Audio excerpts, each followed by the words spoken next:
Well, the U.S. tariffs are putting extra pressure on charities, which are already squeezed by higher demand and a drop in donations. We're joined live now by the CEO of Daily Bread Food Bank, Neil Hetherington. It's great to speak with you again. It's been a week. And there's been so much happening in just a matter of a week. I want to find out from you, Neil, how would these tariffs impact operations at Daily Bread? Well, first of all, it's always good to speak with you. But we looked at the numbers. Just with our current volume of food bank clients, we will expect a $2.5 million extra bill. That means $2.5 million that we have to go out and fundraise just to maintain service levels across the city of Toronto.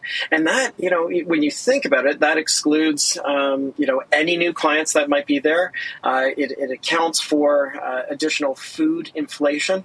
And so we're hopeful at this time that if these tariffs continue to go through, and the amount of uncertainty is just maddening, but if these tariffs do go through, and our government does the retaliatory tariffs as have just gone through, that we'll start to use some of that capital that the federal government now receives and build a social infrastructure so that those who are most affected by these tariffs, the most vulnerable, have decent, affordable housing in place.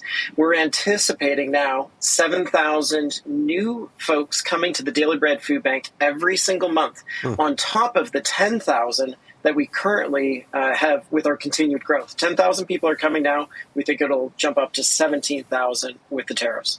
Neil, what's so challenging, whether you're a business or you're a charity, is the uncertainty for the future, how to properly plan, how to properly order supplies or goods. And I'm wondering, if you could talk a little bit about that, and when it comes to how to prepare for something when you don't know what the future holds.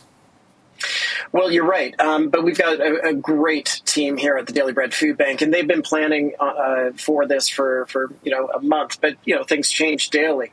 The way that they've been planning for it is making sure that we're buying Canadian as much as possible. We are down to about 10% of our purchases will come outside of Canada, so that's helpful. They have hedged their bets as much as possible when it comes to forward purchasing for known items that are shelf stable that we can purchase out months in advance. But aside from that, we are stuck in the same precarious position that every other business is in. And now we have the added challenge that there are going to be more clients, and it will be more costly for us to be able to provide the same level of service that we have come accustomed to across the city of Toronto, thanks to the volunteers and each of the food banks that Daily Bread supports across Toronto. I was glad you clarified just the percentages of how much food comes in from the U.S. and how much comes locally.